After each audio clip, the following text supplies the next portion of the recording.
Do you feel like you do policy? And how would you describe your role in policy? What do you mean by doing policy? Whatever you think that means. That was Jennifer DiStefano and Jared Mondschein, two scientists who have built their careers around a part of the scientific process that's often overlooked, science policy. This is a bonus episode of a stereochemistry series that we like to call Bonding Time, where we feature scientists in conversation with each other and explore the ties that bind to them. Just a quick note, Jennifer's and Jared's opinions and views are their own and do not necessarily reflect the views of their employers. I'm your host, Mark Feuer DiTusa, Stereochemistry's audio editor. Today, Jared and Jennifer will take us through what doing policy looks like for them, how they got started in the field, and how their backgrounds in physical science have helped get them where they are today. Jennifer DiStefano has a PhD in nanomaterials and is now a solar technical advisor for a contractor called Boston Government Services. She also collaborates with the Department of Energy's Solar Energy Technologies Office. A lot of acronyms in there that I will spare you of, but at the end of the day, my job is really to provide technical support to the solar office that's part of DOE, and that could be through the form of working directly with an awardee who's received government funding and helping to guide the technical progress of that project, or providing technical input to some of my colleagues on the strategy of what types of programs, we want to think about down the road. Jared Mondschein has a PhD in inorganic chemistry and is a physical scientist at RAND Corporation, which is a nonpartisan nonprofit that conducts research and analysis and supportive evidence-based decision-making. For the most part, my research portfolio tends to focus on looking at supply chain issues of emerging technologies, typically through the lens of strategic competition with China. But my work has also been really broad. I've done work on smart cities. I'm a member of the World Economic Forum's G20 Global Smart City Alliance Working Group. I didn't know that. Oh, yeah. It's pretty cool. fun. We develop model smart city policies for implementation by cities around the world. I've also done work on synthetic opioids policy. There's a big public report that RAND published a year and a half ago in support of a congressional investigation into synthetic opioids and everything in between that. When I spoke with Jennifer and Jared, we started the conversation by talking about how the two of them first met and their intersecting paths into science policy. I was a graduate student at Northwestern University doing my graduate studies in material science and engineering and started to become interested in science policy. And as a result, started networking with people in the field. And one of my methods for doing that was literally sending cold messages to people on LinkedIn who seemed to have a relevant background and that I thought there was a chance that they might answer me. And so one day I was snooping on LinkedIn and stumbled across Jared's LinkedIn profile, saw that he was at the time at Penn State, which is where I had done my undergraduate studies, and that he was, I believe at the time, the president of the science policy group at Penn State. And so I thought there's a reasonable chance that he will respond to me because we have that Penn State connection, and thought he would be a good person to talk to. And so I reached out sort of on a limb, and Jared responded. And ever since then, we've been connections in the career space, and also since then became good friends. Yeah, I was so excited when you reached out to me. So I was in my first job in science policy at the time, which was a really small think tank in Northern Virginia. And I felt like, wow, like someone in graduate school wants to be me when they grow up, or at least be in this career path. And it's something I've gotten really passionate about because as a graduate student, at least in chemistry, and seems like in material science as well, we don't really learn much about careers beyond academia, national labs. And so I've gotten passionate about helping other graduate students learn more about this career path. And so I was excited that Jen, I think, was the first one to reach out to me for that conversation. I didn't know I was the first one. That's great. Yeah. That's great. When you go into a science PhD, I don't think many people go into it going, and I want to end up in science policy, right? Like, it's not the most direct route. And so I'm curious what drove you in that direction. So I think when I started graduate school, I didn't know I wanted to go into science policy, but I think that's because I didn't know the career path existed. I think in hindsight, it was like, yes, clearly I wanted to go into science policy. I think my light switch moment in graduate school was when I was grading papers and watching The West Wing. And President Bartlett was in the Oval Office getting a briefing from a climate scientist about how floods that had wiped out a town in the South were caused by climate change. And I was like, oh my gosh, scientists can do this? Like, what is this career path? And then at Penn State, I ended up having a lot of really exciting opportunities to come to Capitol Hill, to engage with people in this career path and learn more about it, and then ultimately make that transition. That's really interesting. I didn't know that the West Wing inspired some of your interest here. I'm here because of the West Wing. Because of President Bartlett. Love it. For me, I feel like a little bit similar to Jared, always had an interest in politics and current events, and also took like an international relations class in college. And again, definitely started grad school without any knowledge that there was such a thing as science policy per se. I pursued a PhD because I really loved science and at the time thought I wanted to be a researcher the rest of my life. And that was my rationale. I learned from a graduate student who was more senior in my program that science policy existed, and she had done a science policy fellowship and told me a little bit about that. So it was sort of in the back of my mind starting out from my first year in graduate school. And as I continued through my PhD research and learned that, maybe I don't want to be at the bench the rest of my life, I think I became increasingly more interested in that science policy career path. And as a result, then, started tailoring my skills and experiences towards those that would be useful for a policy career. It's really hard to learn about the career path. I didn't know that science policy was a word going into graduate school. And at least in most chemistry programs, I would say that the emphasis is on, or maybe even the assumption, is that you're either going to be an academic, or you're going to work in industry, or you'll be in a government lab. And I knew going into graduate school, I was not interested in any of those three options. And so I think learning about what else was out there was really challenging. I think negotiating the time to go explore those career paths is also really challenging. Your mile may vary depending on your advisor and your program. To be able to take a break from the bench to go explore, either through extracurricular activity outside the bench or even taking a summer off from the lab and coming to DC or doing state-level fellowships. There's a couple other things I think, but Jen, what do you think? Yeah, I think I would phrase it as the information gap, in particular in terms of what you need, like what skills you need to be cultivating for a successful career when you first graduate from grad school with your physical science PhD in hand. Like, what are those things that would make you attractive to potential science policy employers or people who run the fellowships? And that was really a black box to me for a while. Like, I knew that it was something broadly I wanted to go into, but I really didn't have clarity on what I needed to get there. And also what there really meant, going back to more broadly the wide range of options within science policy and all the different types of organizations and type of technical level in different roles that one could pursue in this space. And so for, I'd say a lot of my PhD, I knew I wanted to go into science policy, but had no further clarity on what that really meant. How well aligned do you think are the set of skills that you need or needed to transition into this career path and the skills that you needed to finish your PhD? That's an interesting question. I mean, I do think there's more overlap than people might think.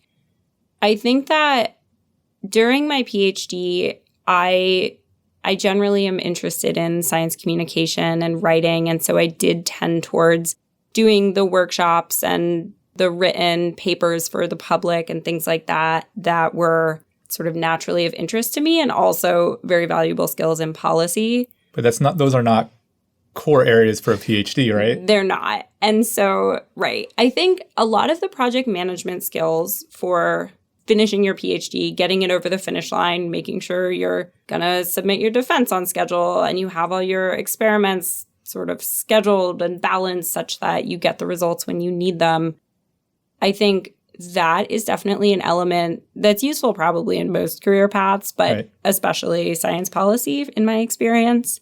I'd say the other big one I would point to is collaborations and relationship building, which I did a lot of during my PhD. I think that it's fairly common to do that because not every lab can do everything. Being able to talk to people from different backgrounds and understand different perspectives and then go beyond understanding and actually work together and have a fruitful relationship and partnership with those folks, I think is really critical in a lot of science policy roles and is something that at least the foundation for that skill set, I think, is often developed during a PhD. I agree. Yeah. Anything you'd add? I think collaboration, teamwork, leadership, project management is critical. I think the foundation of a PhD is ultimately knowing what you don't know and then figuring out a way to mitigate those gaps, to fill those knowledge gaps. Yep. I think that's been critical in our career paths. I think looking back at graduate school, I remember being really stressed out about the number of papers that I needed to get to be viewed as successful, to think of myself as successful, to ultimately get out of my PhD program. And I think looking back on it, that was probably had the smallest contribution to my ability to get into my career path. I think it's all those extracurriculars, the mentoring undergraduate and high school students, work collaborating with other research labs. Yeah. I think that those have been really critical. Was there anything that surprised you about the career path so far? Anything that you're like, wow, Jared, you should have told me that first phone call. That's an interesting question. I honestly don't remember our first phone call maybe in quite enough detail to answer that specifically. I will say one thing that has struck me is the wide array of different types of careers in science policy. I didn't realize even within government the different types of roles that one could have, and ranging in terms of different degrees of how technical a role is or how much policy there is in a particular role.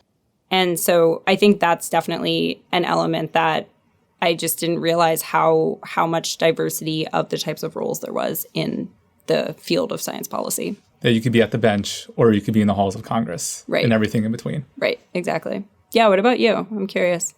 I think what surprised me is the diversity of work that you can do as a chemist in this career path. I've done work on everything from synthetic opioid supply chains all the way out to artificial intelligence policy. I think the second thing that really struck me is the compensation level, I think.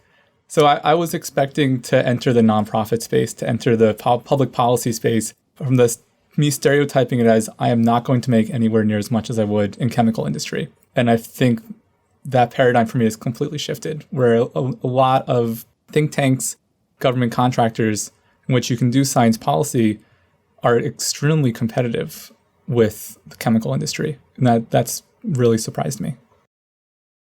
That was just the first part of my conversation with Jennifer DiStefano and Jared Mondschein about their transition from the lab to the policy desk. Let's take a quick break, and when we come back, Jared and Jennifer will talk about how their chemistry education impacts their work, what shockwaves may be coming for chemistry from new policy, and just how many acronyms you have to memorize. Hi there, C&EN listeners. This is Craig Bettenhausen, popping in to tell you about another ongoing multimedia project we have at Chemical and Engineering News. And this one's interactive. Chemistry in Pictures is our twice-weekly photo feature, where we share captivating chemistry images along with a short caption. You'll see ChemPix posts on our social media, in the print edition, in calendars, and even printed in large format and presented as an in-person art exhibition. About half the images we feature come from readers and listeners just like you. To submit your photo, microscope image, or other cool chemistry theme to pick, visit cen.chempics.org, that's cen.chempics.org, and click Submit Your Photo. It can be anything that's visually interesting and has a good connection with chemistry or an allied scientific field. We've done crystals, needlepoint, electron microscope images, glassware glamour shots, you name it. Just fill out the form to tell us a little about you and what you're sending in, then upload your image. I and the rest of the ChemPix team look forward to seeing what you've got. Now, back to the podcast.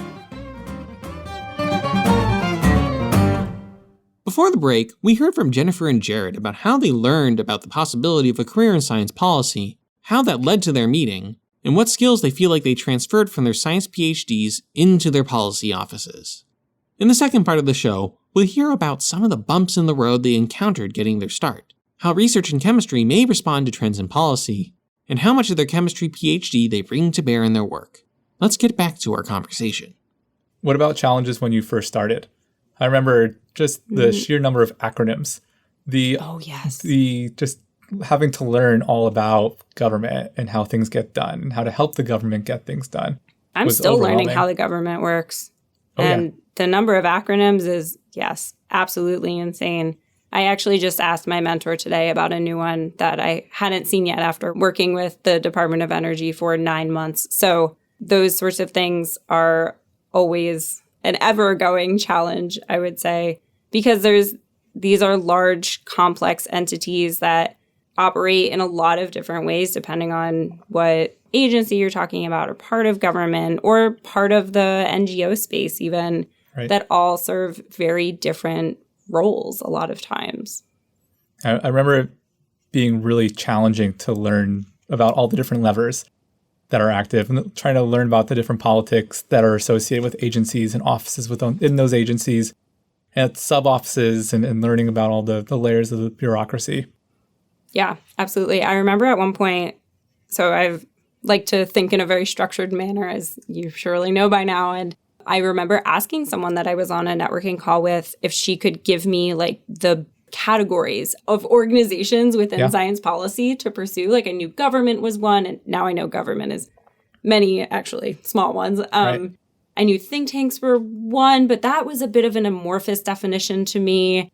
And she was essentially like, no, there's not a like simple way to describe this. There's a whole variety of organizations that touch science policy in so many different ways. And also a lot of that comes down to like what you consider science policy at the end of the day as well, which people definitely have different definitions of.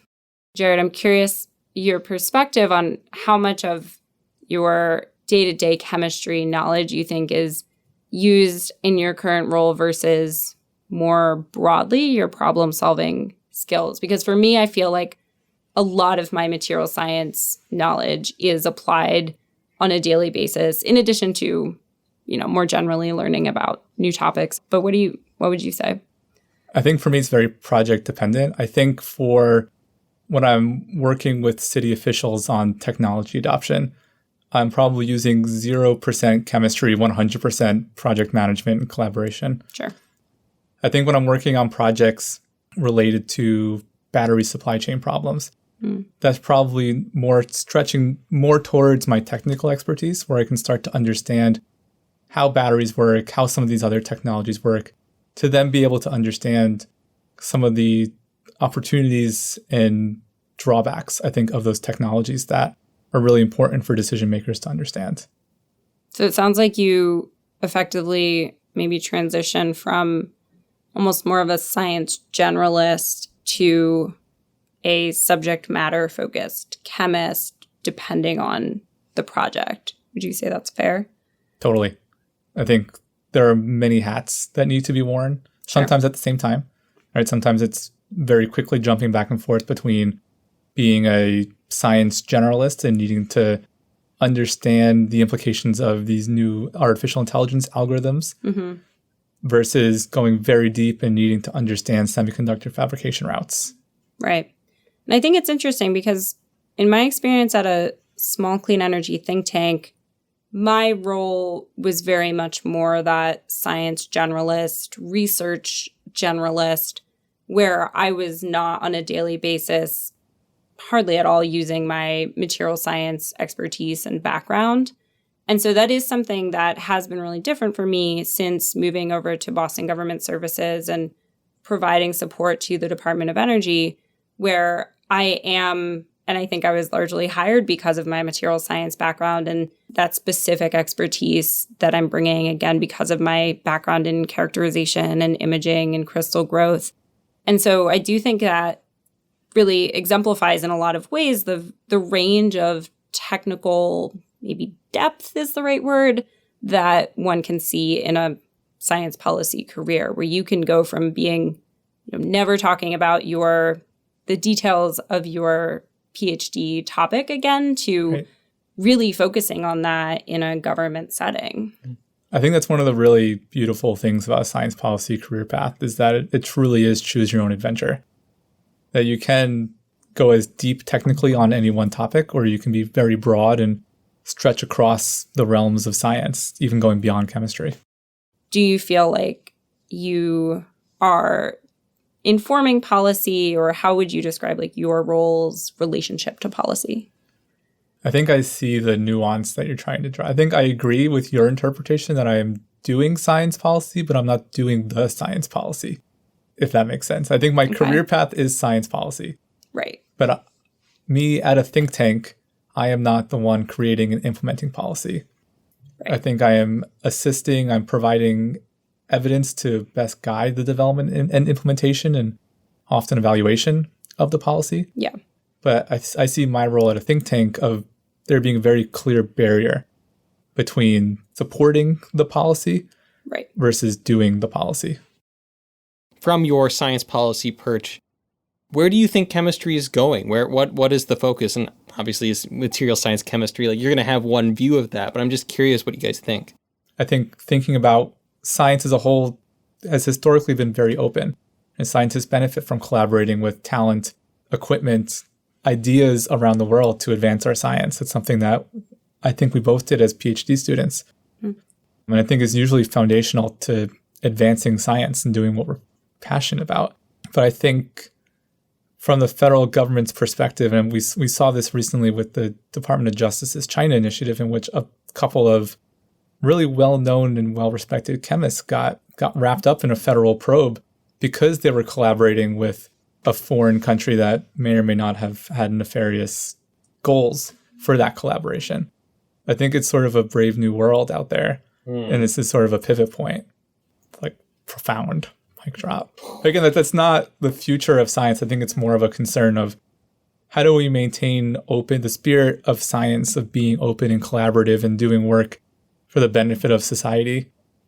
And I think that's one of those policy for science questions, right? Which I think is another avenue within science policy that we haven't even touched on yet, is the policies that impact how science is done. And so I've seen this a lot around diversity in STEM and how do we make sure we're, facilitating a very inclusive environment for both young aspiring scientists all the way through PhD students. And I think there is a lot of open questions there that the science and science policy worlds are going to have to grapple with, along with this question that Jared posed, to make sure that science is being done as efficiently and properly as really can be. But I think that's also part of the exciting opportunity, is maybe thinking about paradigm shifts in how science is being done. I think graduate school has historically been extremely toxic environment for a lot of students that end up struggling with mental health conditions or with their mental health. Or power dynamics with faculty members. Right, and I think we're starting to see a paradigm shift now, and I think there's more of a focus, at least at the federal level, with respect to how the federal government is funding science, on equitable funding, on making sure that the pathways to entering PhD programs, finishing your PhD, choosing your career path, whether it's in industry or academia, become more equitable.